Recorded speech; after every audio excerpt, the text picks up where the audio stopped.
فضلا وليس أمرا ادعمونا بلايك للفيديو واشتراك بالقناة. مواجهة في هذه الليلة هنا في العاصمة السعودية الرياض على ملعب الأمير فيصل بن فهد. المواجهة ما بين النصر الفتح، النصر الطامح لاستعادة صدارته التي فقدها بالجولة الماضية، يريد لها أن تعود اليوم من أمام الفتح الذي لم يتذوق طعم الفوز بالدوري منذ 20 فبراير، أي ما يقارب شهرين دون أي انتصار بالنسبة للفريق الضيف في مباراة الليلة. الفتح الذي يدخل مباراة اليوم وليس في حساباته أشياء مهمة، فلا الفوز يصعد به مرتبة في سلم الدوري ولا الخسارة تدخل شبح الهبوط، ومثل هذه الأحوال تكون سلاحا ذو حدين، فربما تجعل يلعب لقاء مريح يقدم مع كرة القدم حسب إمكاناته، ومن جانب آخر ربما تجعل يلعب لقاء فاقد مع التركيز للارتخاء الذهني. كل هذه الحسابات لا تهم أنصار النموذجي سابع الأندية السعودية والنقاط. النصر عند الأفضلية في المواجهة المباشرة من أمام الهلال، الفتح هو من حاضر في مباراة الليلة طبعا رغم ظروف الاختبارات بالنسبة للطلاب في السعودية، إلا أنه رائعة جدا للغنام، عرضية لكنها مرت إلى خارج أرضية الملعب. كانت لقطة رائعة من بيتروس، الكرة من بيتروس إلى الغنام، الغنام بعرضية واصلة إلى خارج أرضية لعبد الرزاق حمد الله، مالي الدنيا وشاغل الناس في مسابقة الدوري. حمد الله إذا سجل من ركلة الجزاء يكون بذلك عادل رقم ويسلي لوبيز في 11 هدف في أطول سلسلة تهديف في مباريات على التوالي. المرة عبد الرزاق حمد الله يهدر الكرة إلى خارج أرضية الملعب، وحالة تسلل طويلة إلى الأمام واصلة باتجاه الخيبري. خيبري ينقل الكرة إلى أحمد موسى، أحمد موسى يحصل على الكرة عرضية، ضغط أحمد موسى بالكرة الأخيرة واصلة ليحيى شيري إلى أحمد موسى من جديد، وأحمد موسى ينقل كرة عرضية إلى منطقة تاب لزملائه، فقد الكرة الماضية أحمد موسى يأخذ كرة في الجهة اليسار. أحمد موسى جوليانو في كرة مرتدة، جوليانو ياخذ كرة يلعبها على الجهة اليسار إلى عبد الرزاق، وحمد الله يسددها. عبد الرزاق الكرة لخارج أرضية الملعب من عبد الرزاق، واصلة كركلة مرمى، الكرة ملعوبة إلى أقصى اليسار إلى عبد الرزاق. حمد الله وصل لمنطقة الجزاء، طالت الكرة من حمد الله، طالت ركلة ركنية موجودة على يسار برادلي جونز، ملعوبة عرضية إلى منطقة الجزاء وراسية لكنها لا طلق. موسى وصل لعب كرة عرضية داخل منطقة الجزاء، الشيري لعبد الرزاق، حمد الله إلى هدف أول لصالح النصر. نعم عبد الرزاق حمد الله، النصر انحل بالملعب كفى، يرسم البسمة على وجه الجميع، روح واحساس وحماس ما طفى، يستحق الفوز وجهده ما يضيع. حمد الله يسجل الهدف الاول في صالح النصر، هذه المرة ما تضيع، حمد الله يستغل الكرة بعد لقطة رائعة بين لاعبين النصر تناقلوها إلى أن وصلت لعبد الرزاق، وعبد الرزاق مسؤول كل المسؤولية عن مثل هذه الكرات. شوف الكرة مرة ثانية، جوليانو خلال يحود مرة أخرى من جانب النصر، الفتح يستعيد كرته وتسديدة، لكن برادلي جونز تصدي كان رائع جدا من برادلي جونز.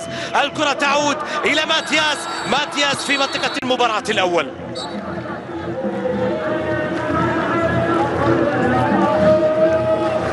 كرة لصالح برادلي جونز، نصف ساعة في المباراة. برادلي جونز يلعب الكرة إلى الأمام، والكرة لتعود عند يحيى شيري الآن، وكرة اللعب لصالح النصر من عبد الرزاق لأحمد موسى، أحمد يحاول وموسى سجل هدف ثاني،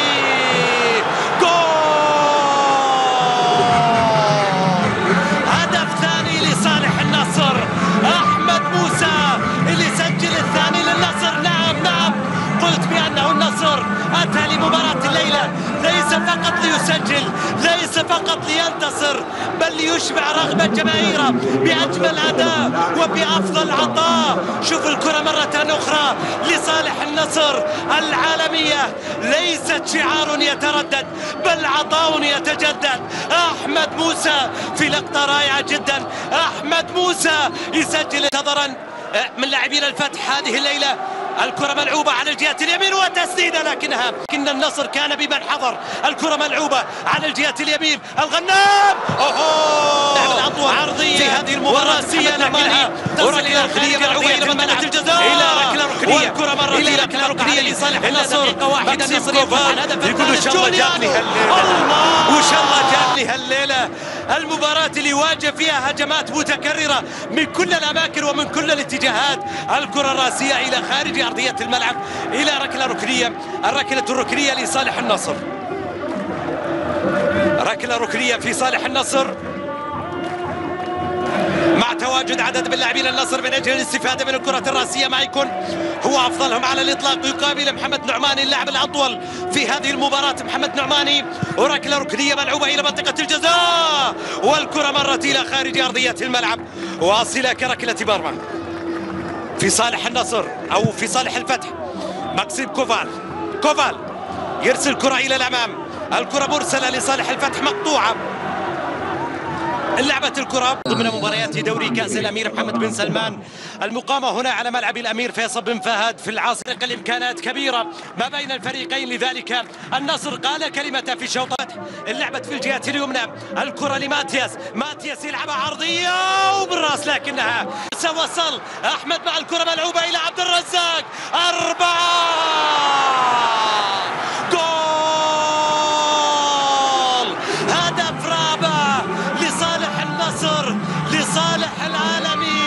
النصر يقول لمسابقة الدوري وش تبين بعد أكثر؟ مهرك الغالي اليوم ادفعه ويسجل الهدف الرابع عن طريق عبد الرزاق حمد الله.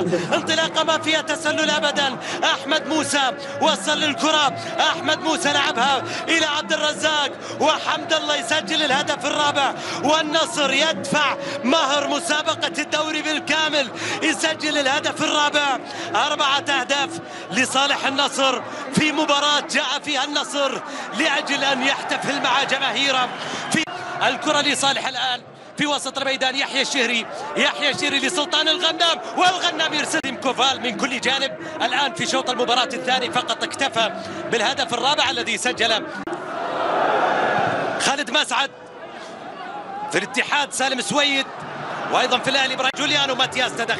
ماتياس تدخل الاورجواني ما زالت الكرة معه، يجازف يلعب كرة عرضية إلى منطقة الجزاء إلى عبد الرزاق. هذه المباراة هي عقد الوفاق وعقد المحبة من أحمد موسى إلى جانب الجماهير النصراوية. يسجل خامس كنترول رائع جدا من أحمد موسى، مع يسجل الخامس. العرضية كانت رائعة جدا لعبد الرزاق حمد الله اللي لو ما سجل يستحق معها ركلة جزاء، لكن أحمد موسى لا ينتظر القرار ولا ينتظر الفار ويسجل الهدف الخامس لصالح النصر. أحمد موسى يسجل خماسية للنصر في مباراة الليلة. أحمد موسى في مباراة الليلة يتألق، وأخيرا يحضر أحمد موسى إلى جانب النصر في وقت كان إلى صالح النصر.